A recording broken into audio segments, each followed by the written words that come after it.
الحمد لله رب العالمين والصلاة والسلام على سيد المرسلين وخاتم النبيين سيدنا وحبيبنا محمد وعلى آله وصحبه اجمعین. با سلام و درود خدمت شما بینندگان عزیز، هر جا که هستید براتون اوقات خوبی را آرزو میکنم. امروز هم در مورد خطاهای رایجی که در عبادات وجود داره صحبت میکنیم.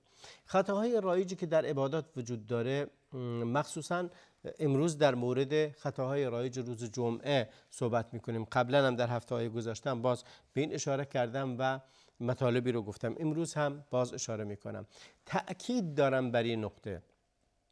بعضی ها نماز جمعه رو به بهانه‌های مختلف ترک میکنن، به جاش نماز ظهر میخونن. تأکید میکنم این جزو گناهان بزرگه. ترک نماز جمعه شرعاً حرامه. شما اگه 100 بار نماز ظهر رو بخونید جای جمعه رو نمیگیره، مگه اینکه شما عذری داشته باشید، در کوه و بیابون باشید و جمعه برقرار نشه، اون وقت میتونید ظهر بخونید. یا شما در مسافرت باشید و در مسیر راه هستید و به جایی نمیرسید که جمعه برگزار شده و این هست که شما جمعه ازتون ساقط میشه، یا مریض باشید نتونید برید مسجد، اون وقت میتونید ظهر رو بخونید. ولی نماز جمعه جزو واجبات است، کسی حق نداره اون رو ترک کنه به هر بهانه‌ای.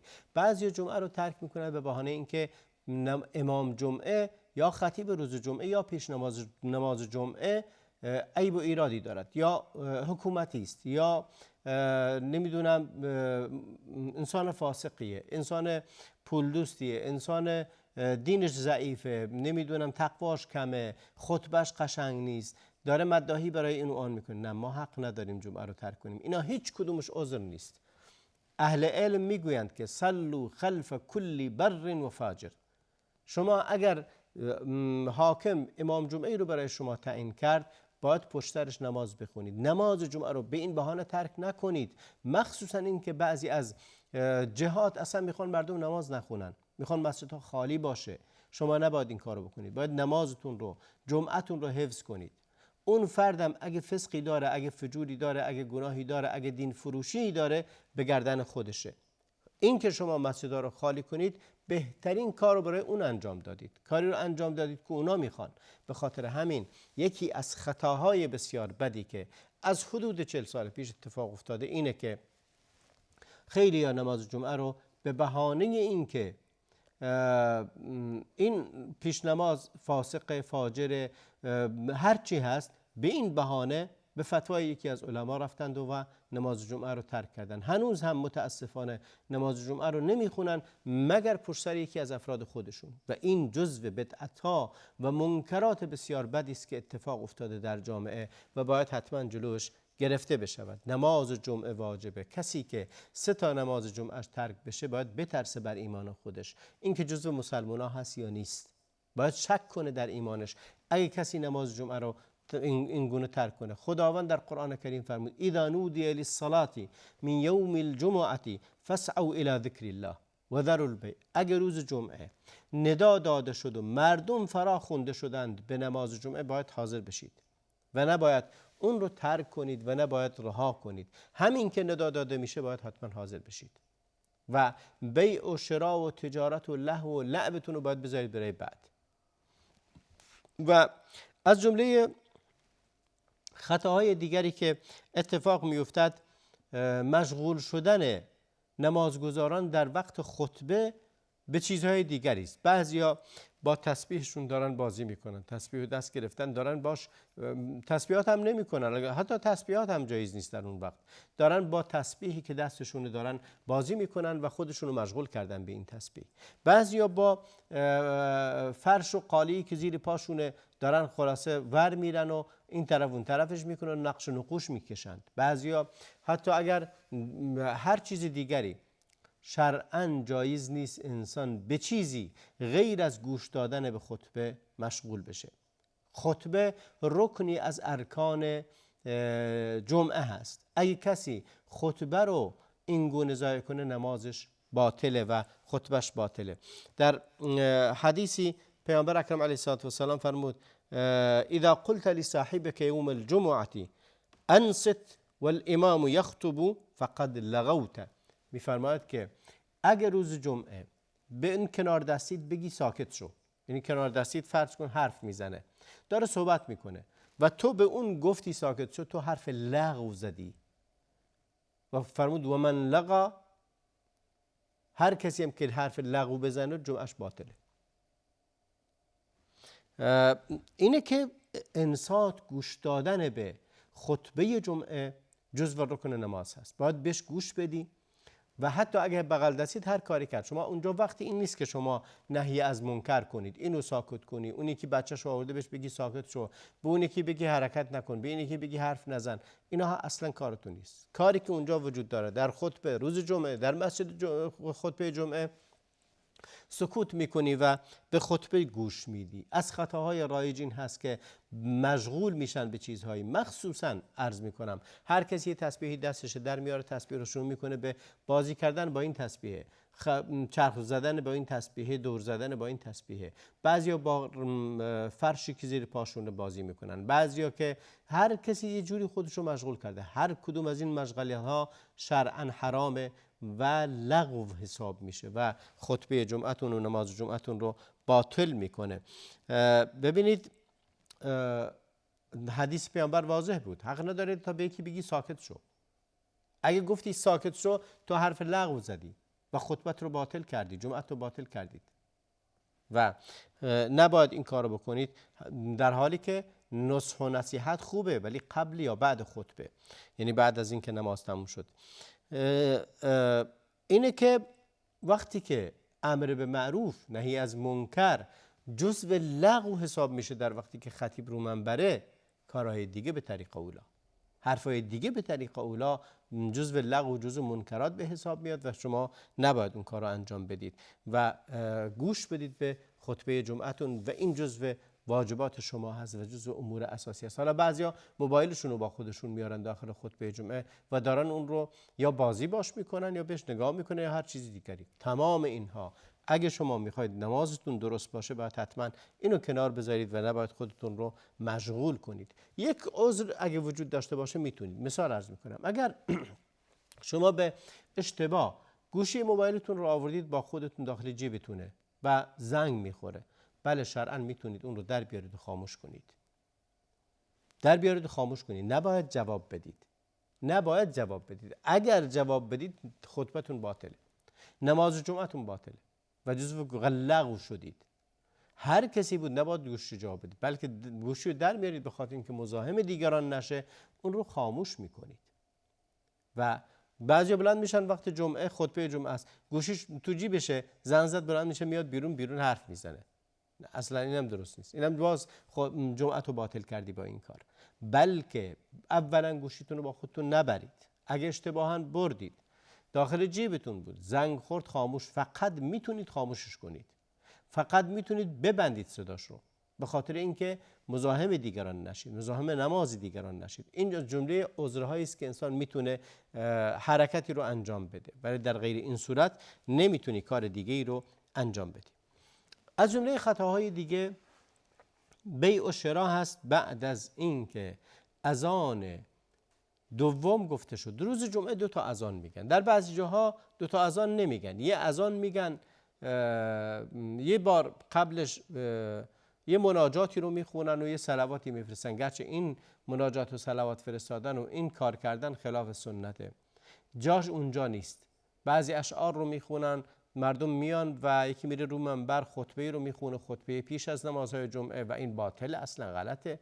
روز جمعه 2 تا خطبه بیشتر نداره، در بعضی جاها شده 3 تا و 4 تا. خطبه اول پیش از جمعه، خطبه دوم پیش از جمعه، خطبه بعد جمعه، 2 تا خطبه. وقتی این همه خطبه رو میخونن، وقتی که رسید به خطبه یا میگن سخنرانی های قبل از نماز جمعه، این سخنرانی ها همون خطبه است. شما اگه قراره این همه سخنرانی بکنید قبل از نماز جمعه، مردم دیگه بیزار میشن از جمعه رفتن.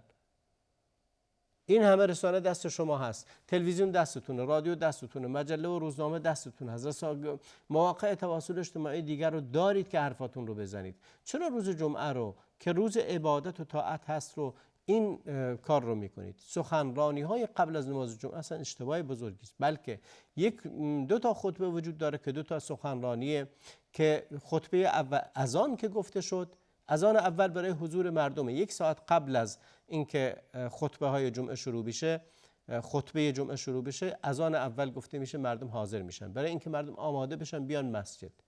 اذان دوم وقتیه که خطیب رفت روی منبر. وقتی خطیب جمعه رفت روی منبر، اون وقت اذان دوم گفته میشه. این اذان دومی که گفته شد، بیع و شرا و خرید و فروش شرعاً حرامه و هر کسی هر جایی که هستی اذان اول گفته شد اشکال نداره. اگه کسی چیزی میخواد بره بخره. اذان اوله، یعنی 1 ساعت هنوز مونده به اذان دوم که اصلا اذان دوم یعنی شروع شدن خطبه. زمانی شروع میشه که خطیب رو منبره و رفت روی منبر سلام میکنه به حضار و مؤذن بلند میشه اذان میگه. بعد اون خطبه اول شروع میشه، بعد میشینه، بعد دوباره بلند میشه خطبه دومو میخونه. بعد از اذان دوم بیع و شرا شرعاً حرام به نص قرآن کریم. فرمود خداوند: یا ایها الذین آمنوا اذا نودی للصلاة من یوم الجمعة فاسعوا الى ذکر الله و ذروا البیع. ای کسانی که ایمان آوردید، اگر روز جمعه شما فراخوانده شدید، اذا نودی للصلاة یعنی فراخوانده شدید و ندا داده شد، یعنی اذان گفته شد برای اینکه نماز جمعه رو بخونید در روز جمعه، فاسعوا الى ذکر الله، سعی کنید بچتابید به سوی نماز و ذکر خدا، و ذروا البیع، تجارت و خرید و فروش رو رها کنید. ذالکم خیر لکم، این برای شما بهتره. خداوندم رزق و روزی رسانه، والله خیر الرازقین، خداوند بهترین روزی رسانه. پس انسان نباید به خاطر کسب و کار و تجارت جمعش رو از دست بده. همین که اذان گفته شد، اذان دوم، باید حتما هر چی در دست داری از خرید و فروش تعطیل کنی و بری نماز جمعت رو بخونی. و اما همونطوری که اهل علم میگن، ندای دوم البیع فاسد لان النهی یقتضی الفساد، گفتن که این بیع باطلیه. فرض کن کسی اذان دوم گفته شد ولی یک طرف داره خرید و فروش میکنه، هر خرید و فروشی افتاده غیر از این که مرتکب حرام شده، اون قراردادم باطله. فرض کنید شما دارید قرارداد تجاری رو امضا میکنید و اذان دوم گفته شد، باید بیستید امضای قرارداد رو بذارید برای بعد نماز، اونجا این قرارداد رو امضا کنید، پیمان تجاریتون رو ببندید، اون قرارداد فاسده، قرارداد فاسدی است، باید اون رو لغو کنید و قرارداد شرعی و درستی رو ببندید. اینم از خرید و فروش. و بقیه له و لعب‌های دیگه قطعا حرامه. وقتی از آن گفته شد شما حق بازی رو ندارید، تماشای فوتبال و بازی فوتبال و بازی‌های دیگر و ورزش‌های دیگر و سرگرمی‌های دیگر و همه اینها باطله. همه اینها باطله. وقتی که روز جمعه میرسه و خداوند دستور میده به اینکه نمازتون رو وذروا البیع، بیع و شرا رو رها کنید، به طریق اولا بقیه له و لعب‌های دیگه و همه مشغله‌های دیگه شرعاً جایز نیست و باطله. و هر جا که هستید باید تلاش کنید که نماز جمعتون رو به نمازگاه برید، به مسجد برید و نماز جمعتون رو بخونید. اما از جمله خطاهای دیگه، از جمله خطاهایی که وجود داره اینه که نماز خوندن بعد از اذان دومه. بعد اذان دوم عده‌ای تو مسجد نشستن. خب مردم از اذان اول میرن داخل مسجد، منتظرن که چی؟ خطیب بیا بره رو منبر. خطیب میره رو منبر، سلام میده و مؤذن بلند میشه اذان دوم رو میگه. بعد از اذان دوم اونایی که تو مسجدن شرعاً جایز نیست که بلند بشن و نماز بخونن. اینایی که رفتن داخل مسجد قبلش نماز تحیت المسجد رو خوندن، قبلش نمازهای سنتشون رو خوندن. و اگر کسی معتقده که روز جمعه قبل از نماز جمعه 2 رکعت سنته، همون وقتی که وارد مسجد شد بخونه، دیگه نیازی نیست بشینه تا وقتی که مؤذن اذان میگه، اذان دوم رو میگه، بعد بلند بشه 2 رکعت نماز بخونه. این جزو بدعت هایی است که وجود داره، در زمان پیامبر نبوده. بله پیامبر دستور داره 2 رکعت بخونید، ولی نه اون جایی که بعد اذان دوم شما تو مسجد نشستید، بعد اذان دوم بلند بشید و نماز سنت جمعه رو بخونید. سنت جمعه به رأی بعضی از اهل علم همون سنت تحیت المسجده، یعنی شما وارد مسجد شدید 2 رکعت تحیت المسجد میخوانید، اون همونه، همون 2 رکعتی که روز جمعه میخونید. اگر حالا اختلاف نظر وجود داره، اگر هم معتقدید نه 2 رکعت خاص وجود داره به اسم سنت جمعه، این رو باید همون لحظه‌ای که وارد میشید بخونید، نباید بذاریش تا وقتی که اذان دوم گفته میشه، خطیب روی منبر داره خطبه میخواد بخونه، شما بلند باشین نماز بخونید. و این شرعاً جایز نیست که این کارو بکنید و این جزو بدعت ها هست. و میگه الصلاة بعد النداء حين يدخل الخطيب والتي تسمى عند العوام سنت الجمعه. میگه این نزد عوام بهش میگن سنت جمعه. میگه هذه الصلاة لیست بسنه، این گونه خوندن سنت نیست، پیامبر این کارو نکرده. همونطوری که امام ابن قیم رحمه الله میگه هدی نبی پیامبر علیه السلام میگه در کتاب معروفی که دارن در بحث هدی و سنت های پیامبره، فرمود کان اذا فرغ بلال من الاذان اخذ النبي صلی الله علیه و سلم فی الخطبه. این جزء سنت، یعنی پیامبر علیه السلام بعد اینکه میرفتن رو منبر، خب بعد رفتنشون روی منبر سلام میکردن بر مصلین و بلال بلند میشد خطبه میخوند، اذان میخوند. اذانو که گفت، میگه بلال که اذانو تموم کرد، اذا فرغ بلال من الاذان اخذ النبي صلی الله علیه وسلم فی الخطبه. پیامبر شروع میکرد به خوندن خطبه، دیگه نماز نمیخوند پیامبر بعد اذان بلال.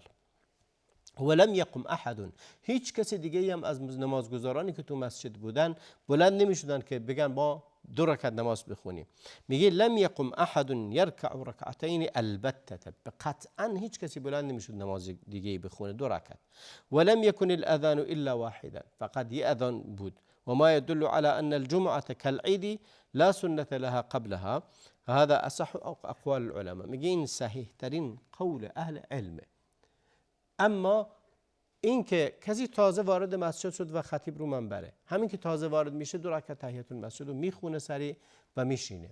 اما اونی که قبلا بوده هیچ بلند نمیشه برای خوندن نمازی به اسم نماز سنت جمعه.